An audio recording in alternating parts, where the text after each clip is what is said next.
Great. So good morning. Welcome to my interview with Marci Alboher. Marci is the Vice President of Marketing and Communications for Encore.org and an expert on midlife career transitions.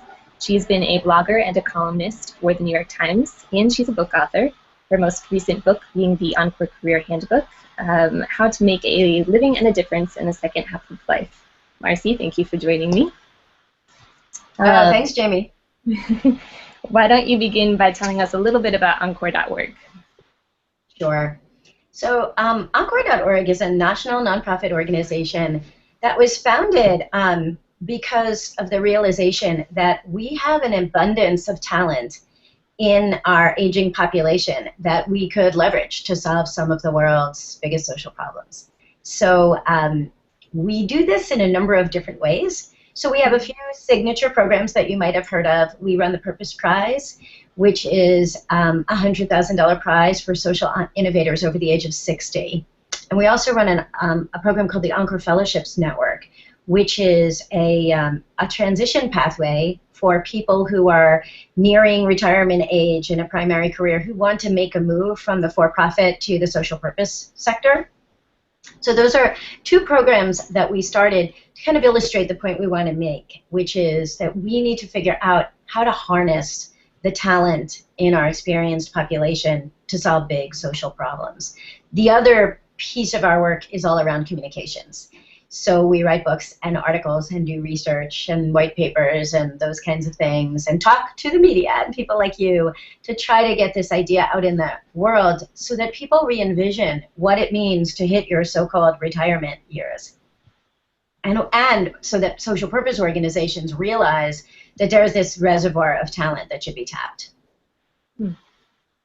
So when did you start seeing this trend of second careers begin to emerge, and why? So the truth is, we don't really look at it as the second career from that second career lens. The second career is just a byproduct of this whole idea of tapping the people in and beyond midlife as resources to solve social problems. So obviously the second career or the third act or whatever you want to call it is kind of an outgrowth of that. So we're much more interested in the talent and understanding that the talent is there and helping the world realize that we should be tapping this talent. What it means for individuals is you should really, thinking about your career as this long arc. What would the later part of a career look like if you wanted to deploy a life's worth of experience towards solving big social problems? Now, obviously, though the world is changing around us. We have an aging population. We have people, 10,000 people turning 60 every day. And we also do have, the average person is having, 8 to 10 job shifts in a lifetime. So second and third acts are increasingly common. And as a journalist, I had been covering workplace and career trends for a decade, writing about the way that people have been reinventing themselves just as the world of work has been reinventing itself. Great. So the number of Americans aged 55 and older is expected to grow to 112 million by 2030, according to the U.S. Census, and I think you have that on Encore.org's website too. Is there room in the workforce for baby boomers to have Encore careers? So what's interesting is, it's almost a funny way to answer the question, is there room for people who have the ability to solve big problems to solve those problems? I mean, I think the question is whether we're asking the right question all the time here. Many people in Encore careers or doing Encore work are actually not taking jobs per se, or not looking at the kinds of jobs maybe that young people would be looking at going down the pike. We see a lot of Encore work happening with people starting their own organizations in more entrepreneurial ways, with people advising existing organizations, serving as mentors, with people doing work in their communities, through faith-based communities, through roll up your sleeves and do what needs to be done kind of work. So I don't think we need to be, I don't think this is like a workforce, labor force conversation, and those aren't exactly the terms that make the most sense to talk about it in. Okay. So what advice would you give to someone who wants to have an Encore career but has responsibilities like a dependent family and financial debt? Yeah, so I think the most important thing is to think about where you are in life holistically, and where you are in your life stage. So if you're talking about somebody who's not finished their earning years and their financial responsibilities, so maybe you still have kids at home and you're dealing with college expenses, or you're paying off a mortgage, or you have caregiving responsibilities, which hit so many people at midlife. So for people in that camp, the question is, can you find an Encore career that allows you to continue to make a living and also make a difference, which is the subtitle of the Encore Career Handbook that we were just talking about. So a lot of that book is emphasizing where's the intersection of work that kind of has a social purpose and helps to solve social problems and actually pay jobs. And it's in the social purpose sector. It's in the nonprofit sector, in the growing kind of mission-focused businesses. So I think if that's what your goal is, you're looking for a part or full-time job in the social sector in some way. And the best advice is to start to follow and dig into the areas that interest you. So what are the causes that you care about, and how could you be getting involved? Have you been involved? Do you have professional skills? If so, can you be doing pro bono consulting to start to learn about an area that interests you? Could you serve on a nonprofit board? Could you serve as a mentor in some capacity to organizations that need what you bring to the table? And then there are, if you don't have professional level skills and you don't want to be going in that direction, some people want to roll up their sleeves and do much more grassroots work. So is there a way that you can be doing a lot of this kind of Encore work as a volunteer or in a more kind of direct service kind of capacity? So on the volunteer level, we see people doing all kinds of work in their communities and organizations that they care about. We also see a whole lot of people at the Encore stage going back for retraining in high needs kind of one-on-one kind of work, like social working or nursing or wellness coaching, things that really benefit from having some experience and wisdom and counseling of all kinds. People are going back to divinity school in large numbers at midlife, and I think those caring roles that really benefit from having seen a lot in life are very well suited to people in mid and later life. Why do you think there is such a trend of people wanting to make a difference in their second career or in their second half of life? Right, and I want to throw the question back at you because I think it's something that's obviously turning up all across the lifespan. But what's unique at midlife is a few different things. One is that sense that time is running out. You talk to people who hit a certain age and say, "Wow, I really know I can look ahead and see that there may not be as long a road ahead as what I've had behind." So there's some urgency involved. There's some urgency to say that whatever I do with the time that I have left, I want to matter. The other thing that happens is, Erik Erikson, the great sociologist, had talked about the life stages we go through, and at midlife, generativity is the big life stage. We are looking at our legacy, right? What's going to be left when we are no longer here. And so many people are motivated to Encore work by thinking about their legacy. What's the world going to be like for future generations? What's going to be like for your grandchildren? And we see so many people motivated by those concerns and by the urge to leave the world a better place than we found it for future generations that are going to inherit it. Great. So how can we make it easier for baby boomers to pursue Encore careers? Yeah, I think there's a big conversation we need to be having about how to have the right kind of workforce in society where we value what everybody brings to the table at different life stages, so that we're not talking about a zero-sum game, whereas if we hire more young people, we'll be pushing out the older people, and if we hire more older people, we'll be pushing out the younger people. But what would it look like to have a truly diverse society where everybody's pitching in at different stages of life in the ways and with the skills and the life experiences that they bring to the table? So the way we get to that is to start having case studies and examples to talk about. So intergenerational teams working on big projects together, talking about what youth and wisdom bring to the team. We should all be talking about that much more. And the way we've talked about how different kinds of diversity add richness and perspective, age diversity always needs to be part of that conversation too. Great. So what trends in the economy, if any, contribute to the belief that we can have a second career?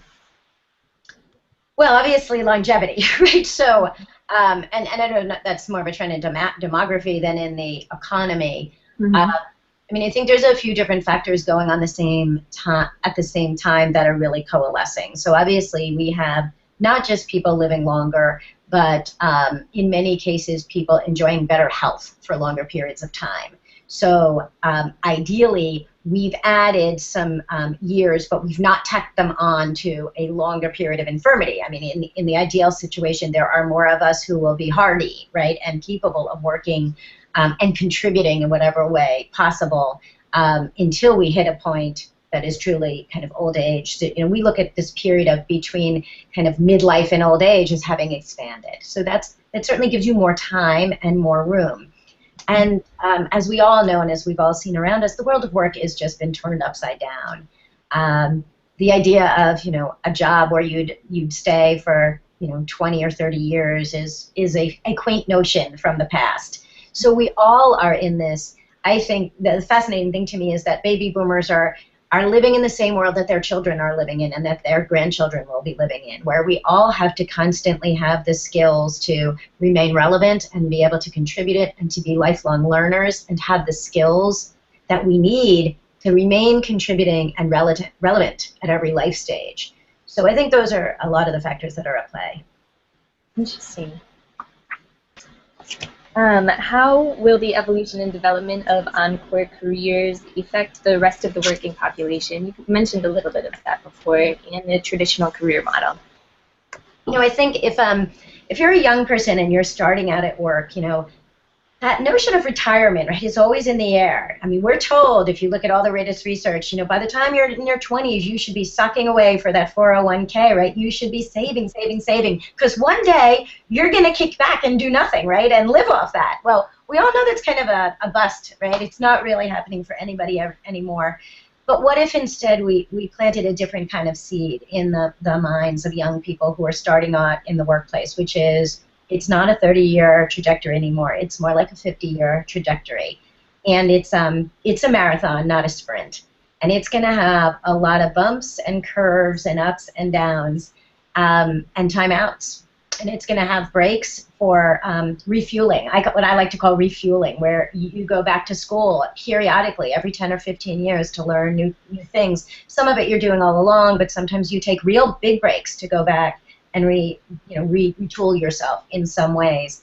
And that also builds in time for taking the kind of breaks that people might want to take in the crunch of the family raising years, where if you knew that you were going to have a longer horizon and that in your 40s and 50s you would be kind of kicking into gear again, mightn't you look at those years in your late 20s and 30s kind of differently? So I do think understanding, I mean, I talk to some colleagues of mine who are in their 60s who say, wow, if I knew how much room I had to give in my life right now, I may not have pushed myself so hard in my 30s, or I may have set up my 30s a little differently. So I do think knowing and seeing what your parents and grandparents have been able to do will help younger people think of a longer horizon, and we will all pace ourselves differently. Great. So are there examples of the Encore career trend happening in a smaller scale somewhere that you can think of? Do you mean in other countries? In other countries, yeah, just kind of like a microcosm example of what our future could look like. Well, I'll tell you something in the U.S. that I love to talk about, which is there is a community here in the U.S., in Maricopa County, Arizona, that really is a model Encore community. And it's an example of what can happen when in a place-based experiment in a lab. And what's fascinating is Maricopa, Arizona, which is where Phoenix is the place where traditional retirement was born, where leisure-based retirement took hold, right? So you already have a large population of people who migrated to this kind of Sunbelt area for kind of the good life. And what has happened in that area is a very enterprising community foundation started investing in the Encore idea and figured out what would it take to educate local nonprofits and social purpose organizations how to tap in to the retirement age population living in that area, and then worked with that population who is interested in contributing their time and talent and experience to improving their own community. And it's taken hold in all kinds of ways. There's a huge kind of matching culture of people who are looking for volunteer, pro bono, and paid work in part-time and full-time opportunities to help the community. One corporation got behind it, and Intel is a sponsor of the Encore Fellowship Program. Intel is making the Encore Fellowship available to all its pre-retiree employees so that when they hit that age, they can be deployed to a community organization that need their particular skills. So it's a great example of, and the local, college and university are getting involved, offering the kinds of courses people might need to either retrain or remain relevant. So everything in that area is happening.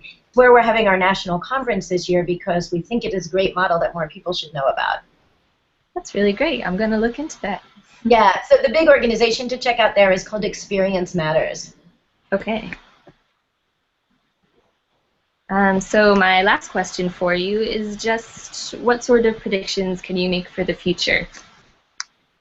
So, I do think, my fantasy would be that we would have a time where young people and people in the middle of their career, instead of having, a bucket list about, where they want to retire to, would be saying, what could I do when it's time for my encore? That this would be a really common question that we'd all be asking ourselves, and that we'd have lots of role models to look to point to, of people who are using their encores in ways that we can admire. I mean, we look at people, it's happening, at the strata of, kind of well-known people like Bill Gates or, Michael Bloomberg, who kind of leave these major careers and then figure out a way to continue their legacy and sometimes do the most important work that they may be remembered to. And there's no reason why the everyday person can't be having the same dream of saying, whether it's going to happen in my community or in an organization that I start or in some kind of new role, how can I think about a way to kind of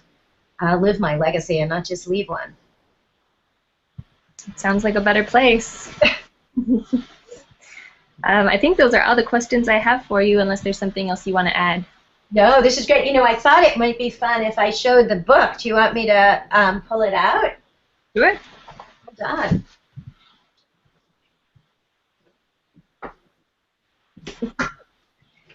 The Encore Career Handbook is right here. I don't know if we can see it too well. Oh, this is a little higher.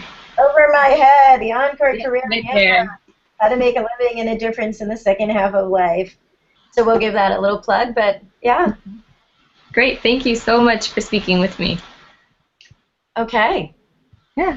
Have a great day. Okay, you too. Bye. Bye.